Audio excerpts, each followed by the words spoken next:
गाता हूं कि तुझको कितनों का लहू चाहिए अर्ज़े वतन, कितनी आहों से कलेजा तेरा ठंडा होगा। दर्जनों छात्र मर चुके हैं, आप छात्रों का भविष्य सुरक्षित नहीं है, चाहे वो नीट की परीक्षा हो, चाहे सीबीएसई का सीएम। सवाल ये नहीं शीशा बचा के टूट गया, सवाल ये नहीं शीशा बचा के टूट गया, सवाल ये है कि पत्थर किधर से आया था।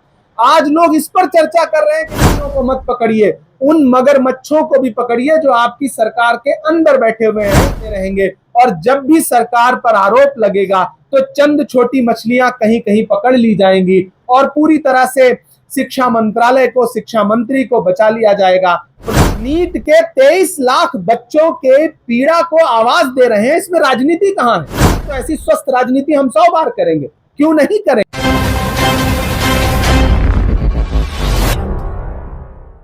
यहाँ मौजूद नीट के जो परीक्षार्थी हैं जो तैयारी कर रहे हैं, वैसे जो हमारे 3 छात्र मौजूद हैं, और झारखंड की मीडिया के तमाम साथियों का मैं बहुत बहुत स्वागत करता हूं। मैं आज दिल्ली से चल करके आपके बीच में आया हूं। राहुल गांधी जी ने इन दिनों पूरे देश में जो शिक्षा का भविष्य चौपट हो रहा है उसके खिलाफ एक आंदोलन की शुरुआत की है कोटा से। आप सबने देखा, कोटा में उन्होंने एक दिन हजारों छात्रों के सामने संवाद किया, प्रेजेंटेशन किया और देश को बताया कि किस तरह शिक्षा के भविष्य को चौपट कर रही है मौजूदा सरकार के सरकार। मैं उन दर्जनों छात्रों को श्रद्धांजलि भी अर्पित करता हूं जो पिछले पेपर लीक की वजह से पिछले कुछ हफ्तों में या तो आत्महत्या कर गए या बहुत तनाव के बीच में इस दुनिया से कूच कर गए। मैं उनको श्रद्धांजलि अर्पित करता हूं। मैं रांची में बैठा हूं। रांची वो शहर है जो सार्थक सिद्धांत का शहर है। यहीं के एक छात्र ने पूरे देश में सीबीएसई का जो सीएसएम प्रणाली है उसके खिलाफ जो प्रेजेंटेशन दिया, उसने पूरे देश को न सिर्फ चौंकाया बल्कि पार्लियामेंट की स्टैंडिंग कमेटी ने बुला करके सार्थक से वो प्रेजेंटेशन भी देखा और सार्थक ने ये साबित किया कि सरकार छात्रों की आवाज को दबाने का कितना भी प्रयास करे, लेकिन सुदूर अंचल से, दिल्ली से दूर किसी सार्थक की एक सार्थक आवाज उठेगी और सारे सिद्धांतों से अलग खड़ी होकर के ये बताएगी कि सरकार किस तरह से शिक्षा के भविष्य को चौपट कर रही है और शिक्षा की पूरी प्रणाली को बर्बाद करने पे लगी हुई है। पेपर लीक एक बहुत बड़ा मुद्दा है देश के युवाओं के लिए, छात्रों के लिए। 23 लाख छात्र नीट की परीक्षा की तैयारी करने वाले जिस तरह से पेपर लीक से परेशान हुए, वो महज एक घटना नहीं है, वो ये दर्शाती है कि सरकार का कोई ध्यान ही नहीं है, कोई जवाबदेही नहीं है। शिक्षा के बर्बाद होते और पेपर लीक होते, इस पूरे जो पूरा मंजर है, जो पूरा प्रकरण है, इससे सरकार को कोई फर्क ही नहीं पड़ रहा है। देश के शिक्षा मंत्री के कान पर जूं तक नहीं रेंग रही है। प्रधानमंत्री जी ने पिछले 8 वर्षों में 9 बार परीक्षा पर चर्चा जैसा कार्यक्रम किया, छात्रों से संवाद किया और इवेंट बना करके परीक्षा पे चर्चा करते हैं वो। लेकिन जब 23 लाख छात्र प्रभावित हुए तो प्रधानमंत्री जी ने फिर छात्रों से चर्चा करने की कोई जहमत नहीं उठाई, एक शब्द बोलना गवारा नहीं किया, एक सॉरी तक बोलने की कोशिश नहीं की। और ऊपर से तमाशा यह खड़ा किया गया कि हम वायुसेना के विमान से पेपर भेज रहे हैं, हम एयरपोर्ट पर 45 मिनट बैठे हैं ताकि छात्रों को आने जाने में दिक्कत ना हो।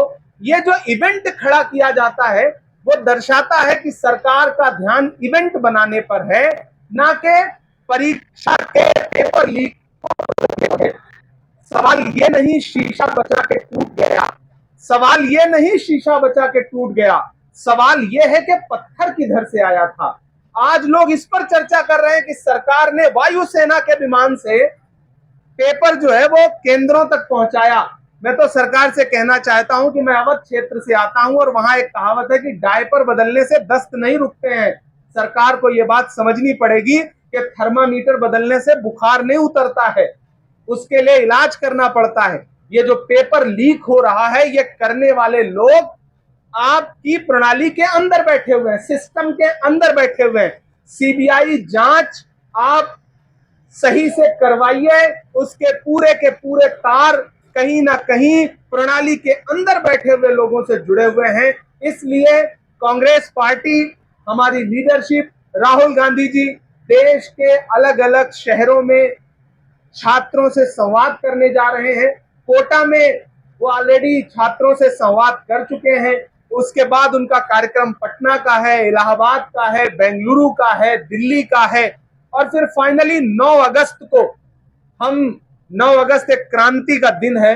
9 अगस्त को हम पूरे देश के छात्रों से, युवाओं से और पेपर भर्ती लीक, पेपर लीक, भर्ती परीक्षाओं के पेपर लीक और सारी प्रणाली की खामियों के खिलाफ छात्रों से आह्वान भी कर रहे हैं कि दिल्ली आइए, दिल्ली चलिए और दिल्ली में इकट्ठे होकर के सरकार को बताइए कि आपकी जो शिक्षा प्रणाली है वो सिर्फ चंद लोगों को फायदा पहुंचाने की प्रणाली है, उसमें देश के छात्रों का भविष्य सुरक्षित नहीं है। चाहे वो नीट की परीक्षा हो, चाहे सीबीएसई का सीएसएम प्रणाली हो, सबकी खामियां देश के सामने हैं। अफसोस है कि हमारे शिक्षा मंत्री न एक शब्द बोलने को तैयार है, न इस्तीफा देने को तैयार है, न प्रधानमंत्री जी उनका इस्तीफा लेना चाहते हैं। हमारी बड़ी क्लियर कट मांग है, हमने पोस्टर भी जारी किया है। कांग्रेस पार्टी ने आज 28 शहरों में कांग्रेस पार्टी के प्रवक्ता, कांग्रेस पार्टी के नेता अलग अलग जगहों पर जा करके छात्रों से, मीडिया से संवाद कर रहे हैं और हम उसमें प्रमुख जो 3 मांगे हैं वो देश के सामने रख रहे हैं। वो है, सबसे पहली और सबसे बड़ी मांग है कि पेपर लीक मुक्त परीक्षा करवाइए और जवाबदेह व्यवस्था बनाइए। ऐसे काम नहीं चलेगा कि जब आपके ऊपर आरोप लगे कि पेपर लीक हुआ और 23 लाख बच्चे एक अलग तरह की मानसिक पीड़ा से गुजरे हैं और उसमें कई बच्चों ने, दर्जनों बच्चों ने आत्महत्याएं की हैं। उन आत्महत्याओं का जिम्मेदार कौन है? पेपर लीक करने वाले लोग सिर्फ छोटी मछलियों को मत पकड़िए, उन मगरमच्छों को भी पकड़िए जो आपकी सरकार के अंदर बैठे हुए हैं, ताकि उन बच्चों की आत्मा के साथ इंसाफ हो सके जिन्होंने आपकी भ्रष्ट व्यवस्था से निराश होकर के आत्महत्या कर लिया। तो पहली मांग है हमारी कि पेपर लीक मुक्त परीक्षा कैसे हो सकती है, इसको सुनिश्चित करिए और जवाबदेह व्यवस्था बनाइए। दूसरा जो सबसे बड़ी डिमांड इस समय पूरे देश के छात्रों की तरफ से आपको सुनाई पड़ेगी वो ये है कि हमारे जो भ्रष्ट शिक्षा मंत्री महोदय हैं धर्मेंद्र प्रधान जी, वो अविलंब इस्तीफा दें, बिना एन केन प्रकारेण किंतु परंतु सीधे उनका इस्तीफा देश को चाहिए, देश के छात्रों को चाहिए, उससे कम पे कुछ भी स्वीकार नहीं है।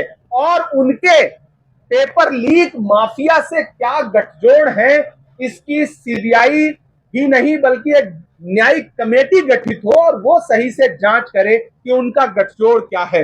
और तीसरी जो सबसे बड़ी मांग है जिसका हर युवा इस देश में जिसकी वजह से परेशान है वो ये है कि हर परीक्षा और भर्ती का वार्षिक कैलेंडर जारी होना चाहिए। अगर आप नहीं जारी करेंगे, आप बताइए कि अगर कोई एग्जाम आप कंडक्ट करने की बात कर रहे हैं तो उसकी तयशुदा सीमा क्या है।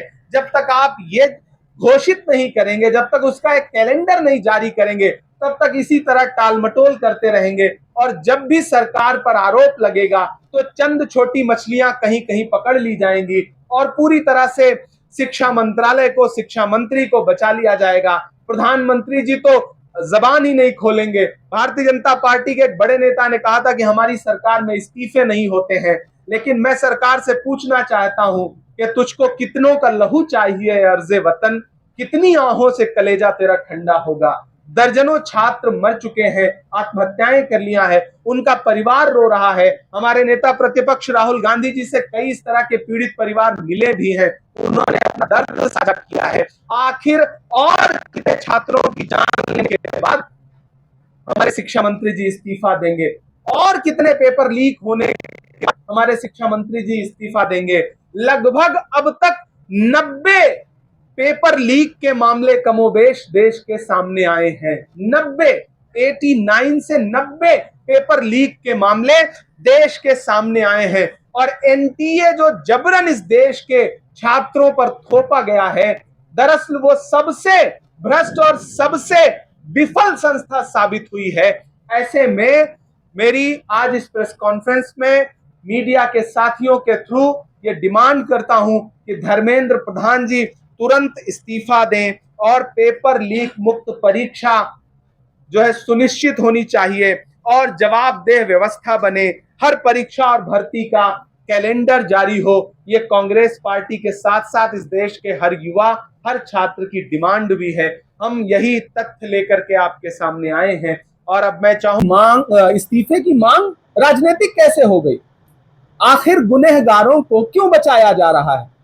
पेपर लीक माफिया से धर्मेंद्र प्रधान जी का क्या गठजोड़ है? इसकी जांच क्यों नहीं हो रही है? इसमें राजनीति क्या है? हम नीट के 23 लाख बच्चों के पीड़ा को आवाज दे रहे हैं, इसमें राजनीति कहां है? और अगर ये राजनीति है तो ऐसी स्वस्थ राजनीति हम 100 बार करेंगे, क्यों नहीं करेंगे? आप परीक्षा पे चर्चा करें इवेंट बना करके, वो राजनीति नहीं है, वो शैक्षणिक कार्यक्रम है। और नेता प्रतिपक्ष अगर देश के छात्रों से मिले तो वो राजनीति है।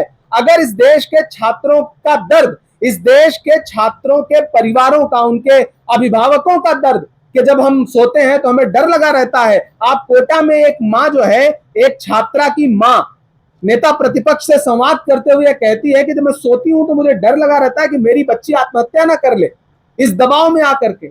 इस पीड़ा को अगर नेता प्रतिपक्ष स्वर दे रहे हैं, आवाज दे रहे हैं, तो अगर सरकार ये कह रही है कि राजनीति है, तो मुझे लगता है कि सरकार सिर्फ और सिर्फ पेपर लीक माफियाओं को, धर्मेंद्र प्रधान को, शिक्षा मंत्रालय की कमजोरियों को, उसकी नाकामियों को बचाना चाहती है, जो हम लोग होने नहीं देंगे। हम लगातार उसके खिलाफ प्रोटेस्ट करेंगे। 9 अगस्त को दिल्ली में पूरे देश से हम आह्वान कर रहे हैं, दिल्ली चलो का।